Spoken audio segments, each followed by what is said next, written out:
Hey everybody, Raven Nova here, and welcome back to Let's Play Castlevania Aria of Sorrow. That's right, after a super long hiatus, which I do apologize for, we can finally continue this game and finish it up at last. Now, this actually is the save file I was playing before. Luckily I found a backup copy on a thumb drive, so this is all the exact same map we've explored, everything.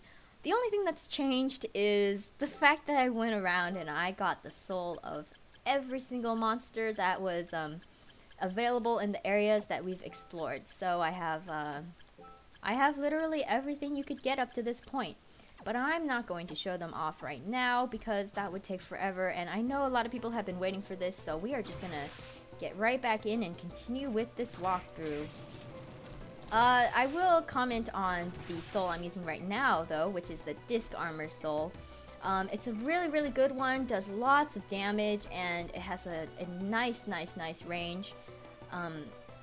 As you can see, if you hit an enemy in a certain spot, it does more than one hit, which is excellent, considering it still does a ton of damage.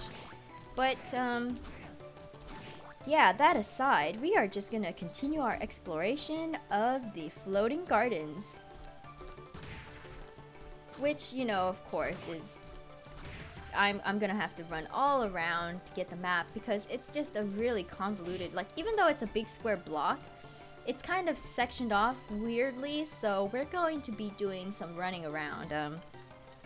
As you can see, I've only gotten, like, this bottom room here and all of that. We're gonna go this way first, though. Here's a bit of map.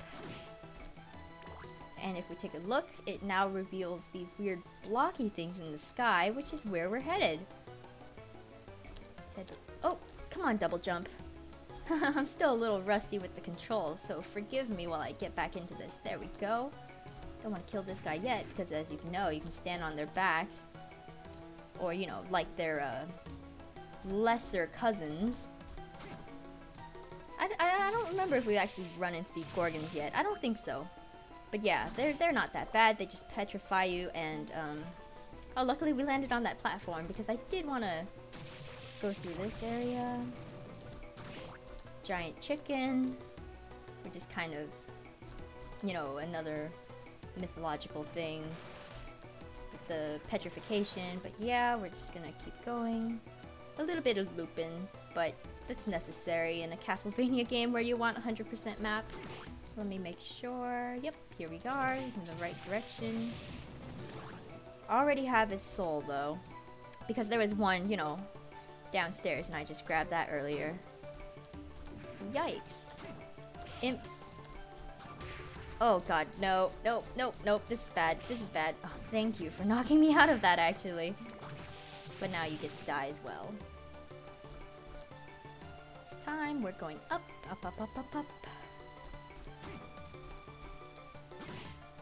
And this way. So now we're up above here, just to give you guys an idea of where we are. And we're going to head out this way. Now, as you've noticed, we've kind of entered into a semi-different area. Where we are right now is this floating block up at the top, which is, you know, I thought, like, a really interesting concept, because it's really... I mean, we just randomly got transported up here, right? But this is like a super chaotic castle, so in a way it makes sense. Ooh, ouch. Your fist hurts. And, you know, this place is very repetitive, and I mean very repetitive, but...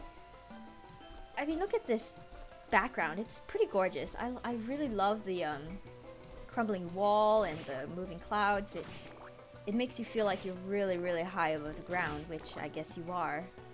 So, yeah, points off for repetitiveness, but still pretty. Still pretty, and as you can see, you see what I mean, right? It's just basically the same, oh geez. Okay. You really want to kill that before he, pulls out that Mandragora thing, and it does a ton of damage, like maybe 100 hit points worth of damage if it catches you in its little range of deathly screaming. But yeah. I mean, there's a bit of variation to these rooms, but it's just basically the same thing over and over again, which is my only complaint. But you do get a lot of cash here. So that's fun, you know? Go up these towers again. Yeah, this part is really repetitive. Just walking around these outer towers. But what can you do, especially if you're like me and you want to make sure you get the map. Alright, let's head up this side. And you know, it's made even more repetitive by the fact that these rooms are kind of mirrored, so, you know, one side looks exactly like the other. But that's alright, that's alright. Move on to the next. Now this room does break the monotony a little bit, and it's sort of a special room. Oh, you know what, forget you. We're just gonna head down here. Because, okay, over here, there's a nice little save point. I'm just gonna pick up some HP, even though I don't really need it, but might as well. Alright, this guy right here. He is special. And the fact that his soul is actually... Oh, wrong button. Like a gray soul. So he gives you an ability, and as you can see, they don't just, you know, have them out in those little display things for you to pick up anymore. You have to go find them, and that guy has one of them, and you actually do need that for soul completion, so you definitely want to grind this guy's soul. It's got a pretty high drop rate from what I remember, like it's not terrible, so definitely come back. And that black space down there, you want to remember that, even though we can't go, oh jeez, we can't go down there right now, but yeah, that's important later. For now though, we're just gonna get out of this room and keep going. So we're back to this floating garden-y stuff. And that was a manticore, as you know, because we faced one before as a boss, but now they're normal enemies, and they're pretty easy to kill. And we're gonna have like a little yo-yo competition here with this guy to prove that I'm way better. And again, gotta climb up all these towers and go all the way around, but yay money, I guess. Yeah, it's alright. Alright. Make sure, got all of that. Okay. And as you'll notice, we don't really go in order. We hop back and forth, and it's really chaotic, which is... It fits, you know? Got some werewolves here. Nice little level up. Ugh, Iron Golem. I don't even want to deal with this guy. It just takes so many hits to... Oh, is it an Iron Golem? Am I... No, it's just a normal golem. Either way, golems take a lot of hits to kill, so I'm just gonna breeze by him. More money, which is like the only, I guess, semi-worthwhile reason to go up there other than map. But look at this! Hey, you'll say, we're back here. Now, wasn't that kind of pointless because, you know, we kind of wanted to get to a new area and all that, but, you know, we're just circling around, so what's the point? Well, if you'll notice, up in the sky, kind of to the right, you know, second one from the right, there's a floating garden box that we didn't get to. And, this is kind of interesting, kind of neat, you know?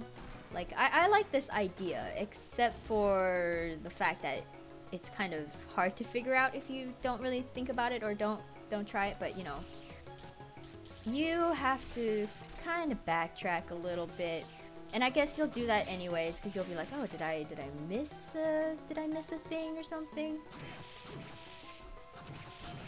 But yeah, you'll backtrack and you'll be like, well, I've got to find that place, but then you'll notice, hey, wait a minute.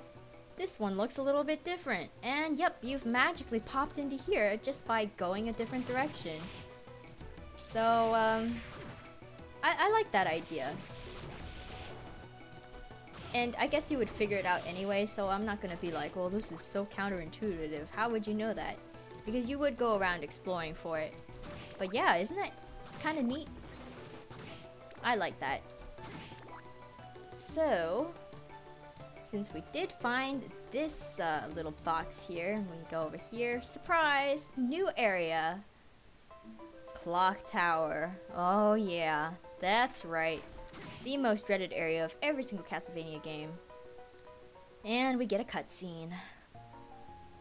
So, we meet again. I'm glad to see you're unscathed. Good to see you too. I've got something I want to ask you. Sure, go ahead. Someone told me that you are to inherit Dracula's powers. I take it that lady from the church told you that, didn't she?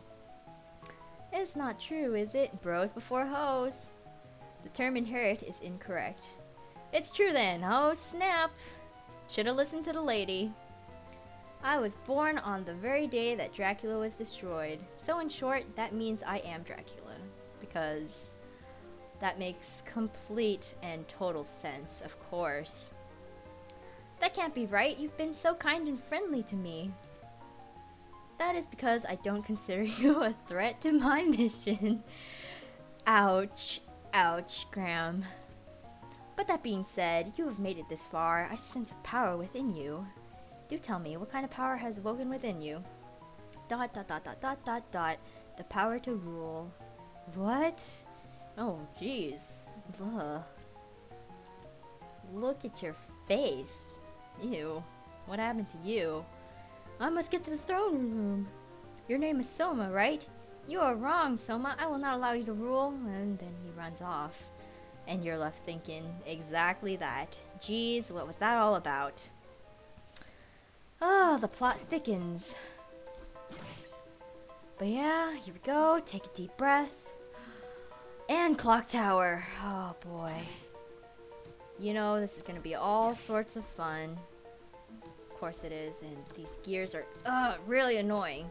You gotta jump just right to get through them. So yeah, you know, they're starting you off easy. No enemies yet. You know, just get used to it. And there's a little lightning doll right there. Not much of a threat. Oh, camouflage golem. Just hop past you. And then cue the Medusa heads, and everything gets like 100% worse. Ugh. But anyways, we are at a nice little save point here. So I'm going to save the game. Call that an episode. And next time, we will go through the clock tower. So, thanks for watching. See you all later. Raving Nova out.